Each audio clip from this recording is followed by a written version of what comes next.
seekers of truth.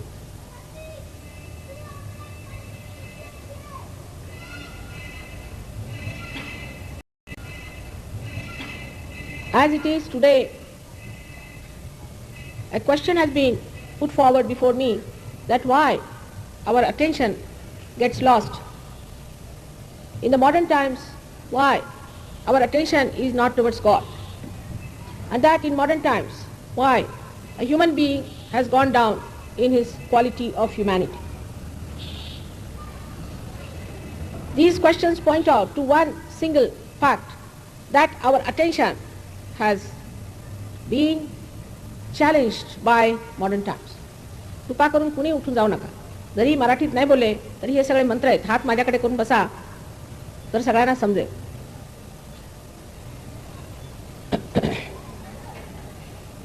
This attention has been challenged by all that we call modern today. I do not say that we have to be primitive people. In this great country of ours, India, which was Bharatvarsha, we had such a great quality of humanity, such a great quality of administration, quality of kings, queens. All that was not a myth. It was a fact that we had Rama, Krishna, the benevolent king, and a great diplomat of the divine force. But today we find all these things sound like mythical, because at what level we are, we see that as the truth, as the reality. But it is not. All this is created by human beings. How this is created and why it has happened, I would like to explain to you. When our attention was created before, in a way that we were living with very few things in this country, everyone knew that you have to have your self-realization. Nobody bothered their heads about how much wealth you are going to acquire, how many things we are going to have, except for the kings who acquired wealth for the betterment of the society, and also who acquired the power for the protection of the society. Then we became slaves of two cultures, one the Islamic, another the British culture, the English culture. And I think the real downfall came when this English culture came upon us, because though they were Muslims, they believed in God. Whatever wrong they did it in the name of God, and they believed it. But the attention was not still in acquiring things. We say that Aurangzeb was a very bad king, no doubt. He killed so many Hindus because he believed that Islam is the only religion. That was his stupidity, I should say. He was ignorant. He was so violent. But he himself was an extremely frugal person. He used to make his own caps, sell them in the market, and live on that. And he would not touch any money of the public. But then the English, when they started ruling in this country, this language English came upon us as not a blessing but a curse, I think. Because the whole literature is full with ideas which are contrary to the culture of God, contrary to the culture of Christ. They believe that Christ was born in England. Many Christians still believe that you become a Sahab when you become Christians. This culture of the English, which was forced on us, this language which was forced on us, gave us absolutely a different direction which we should not have accepted. But as it is, we were 300 years already in the slavery, people had to accept it blindfolded. Sri Krishna has clearly said that the awareness grows downward. Why? The roots are in the brain of a person. And the awareness which is growing downwards forms the tree. And this Western culture is the one which makes you grow downwards towards materialism, whether it is communism or it is socialism or democracy. That makes no difference. The whole thing is that you have to attend to the material side. So the first object of the Western culture or the Western science was first to capture the matter, the five elements, in such a way that it can be used for the comfort of human beings, for the physical comfort of human beings. But as the culture is just to move forward without any control over yourself, like a kite flying in the air without having any control of a finger on it, the whole thing drifted into various directions and various fields where it got lost. When we pay attention to something, if the attention is pure, it will purify the matter and will come back to us as a pure attention. But when the attention is filled with these ideas that you have to use all the matter for your comfort, then it gets lost in the matter. It gets involved in the matter. It gets spoiled in the matter. And then what comes back to us is the thought how to possess it. To possess the matter, to use the matter, to sit on top of the matter was the first mistake. Matter is your slave in any case. In any case, it is your slave. And this you would have got it without paying so much attention to it. To think that science was discovered by scientists is egoistic. It's only your ego says that. You cannot discover anything unless and until the God's grace is upon you. It's the God's grace that brings forth the exposition of his powers. Even a person like Einstein has said that. Even the person like Newton has said that. Einstein has clearly said that I was fed up, I was tired, I couldn't find the theory of relativity. I was just resting in my garden playing with soap bubbles, and from somewhere unknown the theory of relativity dawned upon. But we Indians, living 300 years in that slavish mentality, accepted it blindfolded without knowing how much knowledge and science we have. We had aeroplanes in our country, we had piloted bombs in our country, we had all kinds of things in our country. But why did we accept this without going into the roots to find out how did we have these things? We started doubting all that was the past in India, and we would not go into the past of it, but we started moving downward with this Western culture. And that's the downfall of our country. That has brought all this nonsense in. When money becomes everything, the money orientation, the economics of it. This was the country of philosophers, of the seers, of the saints, where now today economics is dominating without understanding that you cannot put this Western economics in this country at all. We cannot work it out. This is a country of generosity. People love to serve you. People love to do, even today, they like to do something for you. Go to a village, even if they may not have anything with them, they'll bring some milk, make you sit there, please have some milk. You have come from foreign countries, please have. But in the Western countries, you may give them any amount of things. They won't even return one present to you. Shamelessly they'll take everything thinking that they are the ones who should have it. They have no subtleties. They have no subtleties to understand generosity. They cannot. They think we do it because we are slavish people. Even I was surprised when some villagers told me that even the animals coming from the West are stupid. I said, how? He said, now take a hen from India and take a leghorn or roach from Western countries. If there is an attack on the little chicks, the mother will start shouting or doing something, screaming, or doing something to call under her wings if it's an Indian hen. But if it's an English hen, she wouldn't mind, she'll look at everything very peacefully. Chitta pragya. Not bother. Then he said, most surprising thing is that our plucks, if you tell them, go this way, that way, they understand. But if you tell a Western bullock, he walks straight into the car, into the trucks, he doesn't know where he's walking. He has no idea, you cannot leave them alone. And if you tell them walk this way, they'll walk the other way around. So what is in this culture? What is in this whole upbringing that makes you so gross? The attention is on the matter and not on the spirit. All the time, the matter is trying to power the spirit. Supposing there's a tree that falls off, it dies, then you make a chair out of it. It's a dead from the dead. Now you sit on the chair and you become a slave of the chair. You cannot sit on the ground. Then you have to carry chairs with you. If you start moving in a car, you become so useless that you cannot walk with your legs. Tomorrow you start having calculators. You'll be surprised. I live in London, I'm amazed at the people. Even if they have to do 2 plus 2, they want their tambaku. They want to calculate it. For 2 plus 2, they cannot do it. They have no brains left because computers have come.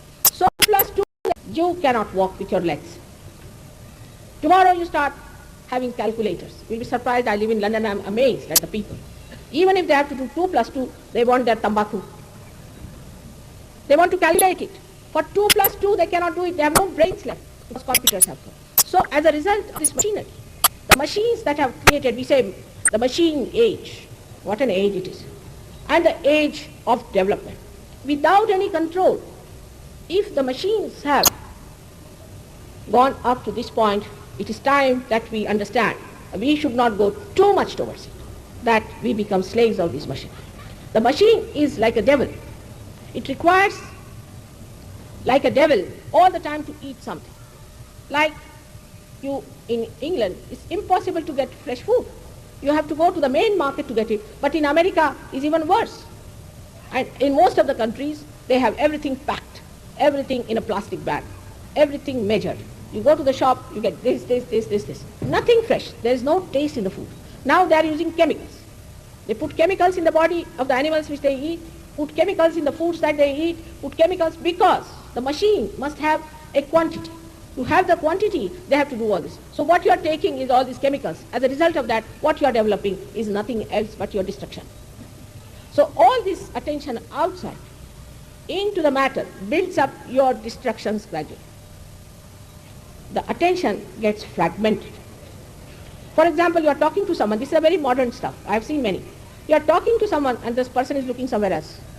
Where are you looking? Oh, I was looking at that picture or something. I think I should buy that. But I am talking to you here. It doesn't go into head. Nothing. He is looking at something or at some woman or at some man, which is joyless pursuit. You have nothing to do with it. And there is no alertness which picks up things at the right moment.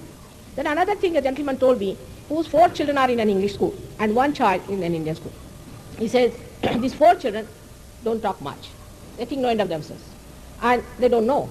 You ask them how many roads there are to your house, they would know. They just go like a blinkers of a horse around their heads. They walk like that. They don't know anything. They don't read newspapers. They have no idea as to what things we have. And the youngest child, who is brought up in an Indian way and an Indian school, has got a little parrot, has got a little doggy, looks after all the cows. He gives all the news about all the animals in the house. He gives all the news about the relations. He knows who are the relations, who are suffering, what is the problem, what in the kitchen is needed. He's so alert. His attention is so alert because it is not fragmented. Now with any convenience, we want to put our children into English schools. I tell you, you will have it. If they don't beat you when they grow up, you shouldn't be surprised. I have seen Western children beat their parents. They answer them back. It was a day when the children of a good family would always address their parents as sir or mother as a madam. But today, I have seen them answering them back, saying all kinds of funny things and knowing all the filth of the world, all the filth of the world. They know so much of filth that you are shocked you don't know that. And the whole attitude of all their medias, or ours also I should say in a way, is to create that attitude, to put our children into that filth all the time, take them to that filth. Our people also, I see in the television here also, they show all these horribly nude, funny women in the advertisement.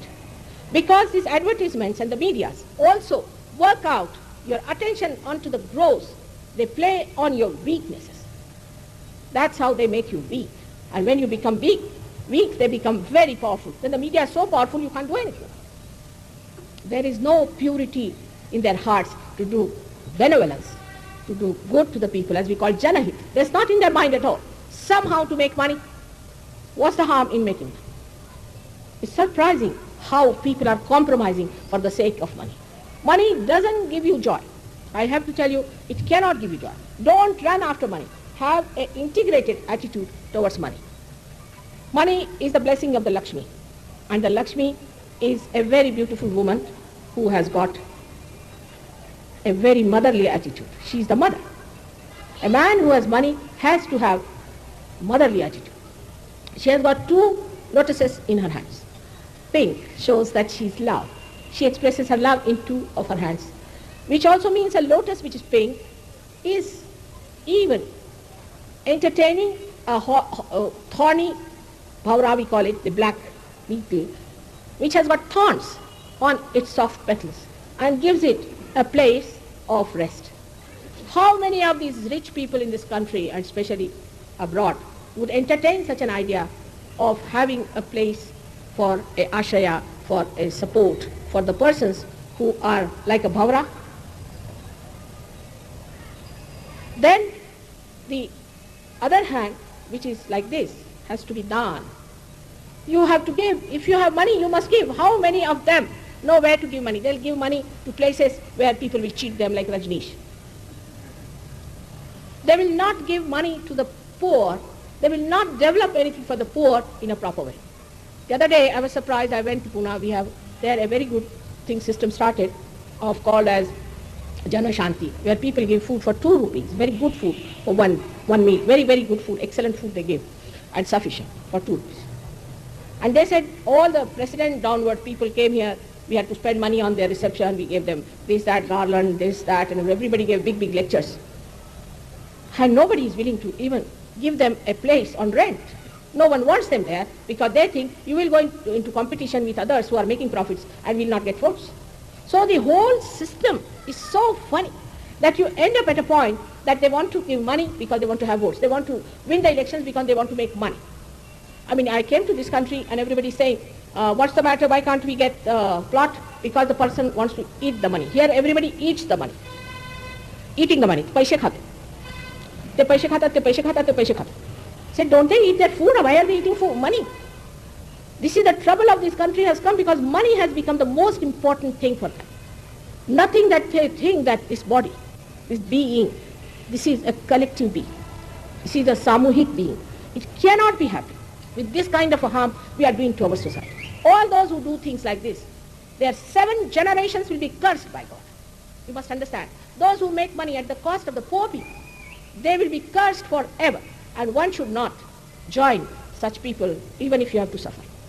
I know it's very hard time. People cannot afford to live with the earnings they have. But still, if you decide, you can live with the satisfaction that you have done right. When my father was, and my mother both, were in jail so many times. We were 11 children. We were very rich people living in huts. And we didn't have food for days together sometimes. And we were used to very rich life. They sacrificed everything for the country's freedom. Where are such people now? You can't think of them. They are legendary people. Nobody wants to sacrifice anything whatsoever. And this is the movement. This is a new movement of Swatantra. Swatantra is not yet complete. You can see it clearly. It is not. Your freedom is not complete. If your freedom has to be complete, you must get your Swatantra. You must know the technique of your soul, of your spirit. Unless and until you get this full freedom, you are not free people. You are slaves of money. You are slaves of powers. You are slaves of showing off. You are slaves of everything today. All kinds of bad habits. I have never known so many drunkards that we find these days. So we have become greater slaves of all the bad habits, all the bad doings, and there is nothing that a person in a big position can think of not doing. Why it has happened to us? Why have we all collapsed into such insipid, useless people? What has happened to our countrymen is this, that they have not realized that the greatest thing is in the brain, is the roots. And these roots are in this country, in this Maharashtra. These roots are here. The Kundalini has to only enlighten these roots, and we never bothered about it. We never cared for it. We are all the time worried as to how to get more money. So the people who are highly paid or who are at a higher position with less pay also maybe, they are making money by eating that. And the others are a sort of people who are going on strike for everything. For what? For money. Again for money. This Bombay is half finished because of strikes. What for strikes? I asked them. You are a drunkard? Yes. You drink? All right. And you smoke? Yes. You eat tobacco? Yes. You eat pan? That means you have money. Otherwise, how can you afford all these things? When you ask for more money, in a strike, better find out what sort of a man he is. If he can afford to drink, then you need not give him any money to drink more. Any mother who sees her son is drinking will never give him any money because he will be drinking with that money. What else is he going to do? What good is he going to do with that? So what happens that this attention, when it starts moving towards money, we become so blind that we do not see why are we asking for money? What is the need for money? I am not for these capitalists at all. I know how horrid they are. But what I am saying that why break the machinery like this? Now, whatever you may do, whatever you may tell them, that finish this striking and enjoy yourself now for the God's sake. We have really poor people in the villages, not in Bombay. In Bombay we don't have poor people. They can go to cinema, they can do all kinds of things. How can they be poor? But they have time, and they have more time. That's why they get entered into such things. And they are going to finish off this Mumbai of yours very soon, if you allow these people to go on strike. It's stupidity, absolute stupidity, and it comes from the Western people, not from Gandhiji. Gandhiji didn't tell you to fight for money, did he? He asked you to fight for Swatantra. And today, if he was living, he would have talked about Sahaja Yoga, I'm sure of that. But the problem that exists with us is that we don't want to see that this machinery is now shaking. We have to have another system, a parallel system, that will crush this stupid machinery which is taking us downward and downward and downward. A girl must have 10 types of saris, 10 types of clothes. She must wear like a Kashmiri girl, she must wear like a Punjabi girl, she must wear like an English girl. What is the need? I mean, we are rich people, I should be very rich. We used to have only 2 saris and one for Thevni, as they call it, one for some special occasions. And we lived well, we educated well, where attention was learning and attention was towards God. But the attention, when it gets lost, it fritters away. It gets lost, it gets fragmented, there's no continuity in it, it fritters away. And a person becomes a superficial person, extremely superficial. He cannot go deep. How can he feel his spirit? The superficiality makes you absolutely a person who has sort of a crust and nothing inside. Absolutely what we call the hollowness, kokla, completely hollow.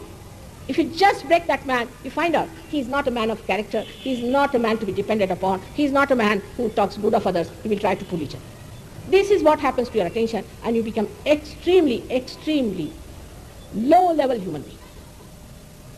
You'll be surprised, I went to 4 villages before coming here, and the people who were there were 5 times more than before coming here.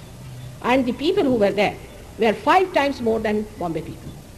They came, they didn't have cars, nothing, they didn't have buses. They came walking, they came on bullock carts, and such a big crowd. And all of them got realization, because thank God they don't know English language. And these nonsensical ideas that we have got from the Western culture. We are not to compete with them, they have to compete with us. They have nothing to offer. You have to stick on to your ideal. But instead of that, we have learned all the bad things and all the bad traditions, like taking dowry, torturing our women, and doing all these things which do not at all look civil. In that we are not modern. In that we are not modern. In that we are very, very primitive. But it was never so before. Nobody used to torture wives. We never knew there was a dowry system in India. Nobody knew it. It is absolutely something we cannot understand from where it came. And I discovered it came from the English only. Because they said we should be very, very balanced about our children, and we should not give only the money to the boy, the eldest brother, but we should give it to the girl also. So because, you see, the whole inheritance will go to the boys, the land will go to the boys, you must give some money. That was sensible. But we have gone to the extremes now, and all these problems are coming before us, which we call as social problems. Then we have problems which we call as emotional problems out of family problems. Now, if you want to follow them, then I would like to give you the picture how their family lives are, so that you will understand that you just stop having all those ideas into your heads. The family picture is like this, that a husband and wife get married, so-called. Within, say, a year or so, they are divorced. Then, in one lifetime, they'll have 8 husbands and 8 wives, at least. Then they all land up in the orphanage, in old age. The children are in the orphanage, the father is in the orphanage, and the mother is also in the orphanage. All the mothers, fathers, everybody ends up in the orphanage. There is no love, there is no feeling. In England itself, I was feeling, but it is only in London. 2 children are killed by their parents. There is no compassion, there's no daya, there's no karuna in them. And that's what today happening to us also. Our children are going the same way, our parents are going the same way. So, as my mother always used to say, Laksha kute, where is your attention? Where is your attention? So you would say that, no, my attention is nowhere. Nowhere means what? Should be on God. Where is your attention? Should be on God. Devakade laksha theva. Keep attention towards God. Where is your attention? Even when they taught music, they used to say first, think of God. Anything they did, think of God in the orphanage, in old age. The children are in the orphanage, the father is in the orphanage, and the mother is also in the orphanage. All the mothers, fathers, everybody ends up in the orphanage. There is no love, there is no feeling. In England itself, I was feeling, but it is only in London. 2 children are killed by their parents. There is no compassion, there's no daya, there's no karuna in them. And that's what today happening to us also. Our children are going the same way, our parents are going the same way. So, as my mother always used to say, Laksha kute, where is your attention? Where is your attention? So you would say that, no, my attention is nowhere. Nowhere means what? Should be on God. Where is your attention? Should be on God. Devakade laksha theva. Keep attention towards God. Where is your attention? Even when they taught music, they used to say first, think of God. Anything they did, think of God. When you think of God, you don't think of other nonsensical things, but sensible things. And that is how our attention frittered away. Because when the attention comes out, it attacks the modern. Because there's a challenge. As a result of that fight, the attention breaks into fragments. There's no fragmentation is there. Your attention is not collected. You don't know where you are moving. You can't see anything, you don't understand. You ask them one question, they don't know, they've forgotten. What is your father's name? Oh, I don't know. What's my father's name? This is the situation which they are facing. You have no idea as to what hell they are living into, and if you want to take yourself and your children into that hell, follow them. But it doesn't mean that you go to these bhajis and give them money, or go to these horrible gurus. It doesn't mean that. It never means that. You avoid that nonsense, because your parents were stupid to go to these gurus. These have started only 100 years back. We have never known such people before. These bhondus we never knew. 100 years back nobody talks, except for Nanaka, who has said it that these bhondus must be avoided. Sadguru che lakshan hai, and all these things have been written by Ramdas. But who reads Ramdas? Because he was a Brahmin, non-Brahmins won't read. Who will read Tukarama? Because he was a non-Brahmin, Brahmins won't read it. If their caste is such a big thing that by reading something it falls off, better give it up. All these caste systems and all these are now so much settled into our heads, so much settled, it was never so before. It's very surprising. And in the early times there was no caste system. There was a caste system according to your karmas, according to your doings, not according to where you are born. Otherwise, how could Valmiki be called a Brahmarshi? And how could Vyasa, who was an illegitimate child of a fisherwoman, could be called as the greatest of greatest? All these false ideas have to fall out, and for that we have to start a new system. And a new system has to come forward through the people who have achieved their yoga. Sri Krishna himself has clearly said, Yoga Kshema Vahamyam. When you get your yoga, you will get Kshema. Always he has said about yogis. He has used the word yogis for that. These yogis have to come that, and as you read in the Pasaidan just now, you have heard about it, that the forests of these great people who are kalpatarus, who are the givers of your desires, will be walking. These are the yogis. And the oceans of this talking nectar will be talking about God. These are the yogis. Others are all ordinary, useless people will be frittered away. Only the yogis will be respected in the kingdom of God. And we have to bring the kingdom of God on this earth. First in India, then everywhere. Here it is going to come. Now, people might say, Marxism, this ism, that ism. Tukarama has said, Avaghachi samsara sukhacha karita. He said it. Same Marx says the same. He says that the whole world should be such a happy place that there should be no state. How? Nobody asked him how. He talks of evolution. How? How the evolution is going to take place. Ask him. Ask all these communists. They are not becoming better people, are they? Who is becoming better? Who is getting transformed by that isms? None of them. Somebody is a disciple of this gentleman, somebody is a disciple of that gentleman, somebody is following this kind of a political theory, another following that kind of a theory is a theory. In Marathi, as they say, bolacha bhata bolachi chakadi. Whatever theories you have written down on your heads, are you going to get transformation with that? There has to something happen within you if you have to get to that point, what Marx has said, what Tukarama has said. This parivartan, this change, this transformation has to take place, and that's only possible through the Kundalini awakening. There are people who have read about Kundalini, they come and ask me, Mother, this Kundalini that you are talking about, people say that this Kundalini can give us madness, this, that. Even they have said that sixth chapter of the Jnaneshwari should not be read at all, because it deals with Kundalini. Naturally, because they don't know anything about it. So it's better not to deal with it. But Kundalini is the Shuddha Ichcha, is the real Ichcha, is the one that is going to give you that what you are born for, is going to give you. After that, you do not want anything else. It's not like the economics that you want today this, tomorrow that, and it is never satiable in general. It gets completely, the thing that you want is the entire source of satisfaction. But if the movement is upward, the Kundalini doesn't go downward towards the gravity, towards the matter. It comes up. It moves upward and pierces through this fontanelle bone area, and you get your self-realization. This is what you should ask from any guru. All the rest of it is useless. How can you pay for it? Can you show rupee to that Kundalini? It's a living process of the living evolution which has to take place. You have to achieve the epitome of your life by this. How are you going to do it? Are you going to do it by standing on your head? Any living process like a sprouting of a seed, how do you do it? You put the seed in the Mother Earth, and she has the power, and she just sprouts it. In the same way it has to happen that it should sprout. In that same manner it should sprout spontaneously. Sahaja. Saha, with your born. This is born with you. To get this yoga is your birthright. Get it. And for Indians it's a special blessing that they get it very fast, just like their independence, without any effort, without much struggle, I should say. Others have struggled much more than us. Then you get that, you also lose it very fast. So those people who understand Kundalini understand the essence of everything, and they understand that all the religions are on one essence. They are the flowers of the same tree.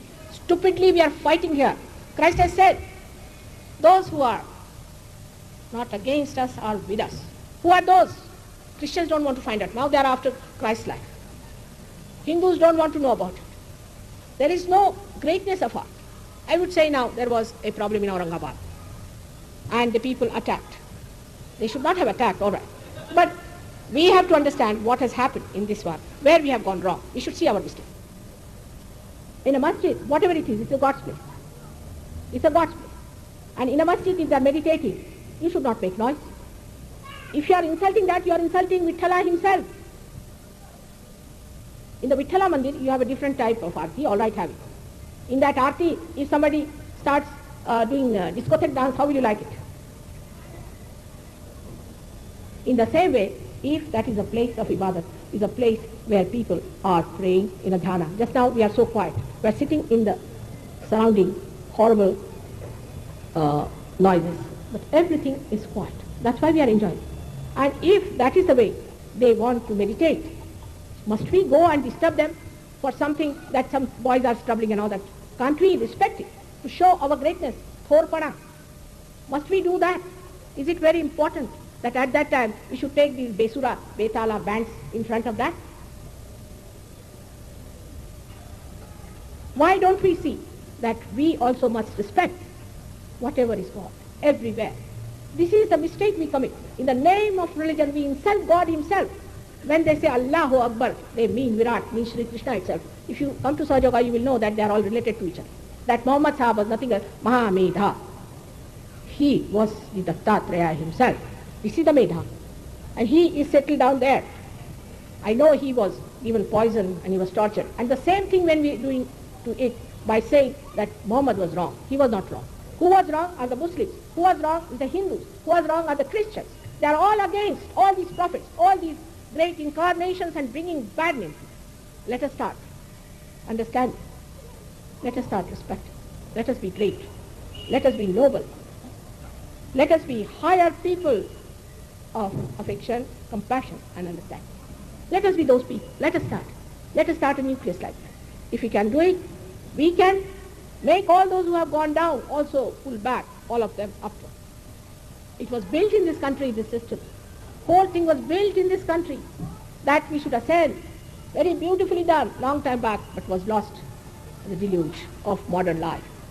So people should take to all the traditional things which are beautiful, all the traditional games that are beautiful, all the traditions that give respect. If you lose the sense of respect, you have lost the humanity, absolutely 100%. If you do not know how to respect, you are not an Indian at all. You are not an Indian. Don't call yourself an Indian. You must learn how to respect. Respect gives you greatness. It makes you humble, like Tukarama said, Anu Renu Uni Thodka Tuka Akashaya Vada. When he becomes smaller than Anu Renu, then he becomes Akashaya. In the Vada tree, the seed is so very small. If you see that, it's extremely small. And the biggest tree it creates. One Shastriji said that even the small thing can do great job. And that's what we have seen. That a small thing, only when you become humble, then the grace of God surrounds your humility, surrounds your personality, and you become really a personality that has authority of God. That is the greatness of God. In that humility it works, it just works. After realization, the attention becomes enlightened. By that attention, only looking at people, you can raise them. Only looking at people, you can cure them. All your powers are expressed in your attention, and you don't get lost in the matter. Then you become the Bacha. Bacha is a person who doesn't mind anything. He doesn't need it. As you know, I'm born in a rich family and my in-laws are also rich, my husband is rich and all that. But I can live there, I can sleep there. I've lived in the jungles, I've lived along the rivers. I have no problem. Because why do I want anything? Nothing can dominate me. You can sleep on the stones, you can do what you like. But that's only possible when you become the yogi. When you become the yogi, you can do it. These 400 people who have come from abroad, come from very rich families, very good families, and they have got all the comforts that you can think of. But they want to live under the sky, near the river. They just don't want to see the cement on top of their heads. They are so much now in a higher level that they don't want to see anything that is gross. They want this mud. They want this beautiful clay of this country. या देशाची माती डोक्याला लावता. तिथे बसलात तुम्ही.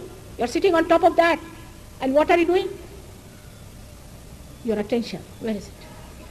Where is your attention? You must keep your attention to God. And once that is there, you will become a yogi. And once you become the yogi, you will be in the realm of God, in the kingdom of heaven. When you will be blessed with everything, you don't have to desire. It will just, before you will not know how to contain all that God has given you, the kshema that it is. Apart from that, your attention itself will be such a powerful instrument that you can change the entire universe with that. Why? I beg of you, because you are Indians. You are born in this country because of Purva Sukrutas, because what you have done in last life. That's why you are born in this great country. But it's like those who have teeth don't have the chanas to eat, and those who don't have teeth have got the chanas. It's like that. The situation is very bad. You are the ones who can become the greatest yogis, but you do not. But the Western people who do not have any idea about holiness, about auspiciousness, nothing, they are so ignorant, they shoot off much faster than you can. So I have to make a humble request to you that do not get enamored by this attention that goes to any matter. But matter itself is made by God. So despite the fact human beings got involved into the material advancement, it is today helping us in Sahaja Yoga in a very great way. For example, this mic is important. It is also useful for carrying my vibrations. It carries vibrations. Camera shows all the light around me and shows all the kinds of forms I have. So whatever you may try, the divine will sparkle through that matter also and will establish the existence of divinity.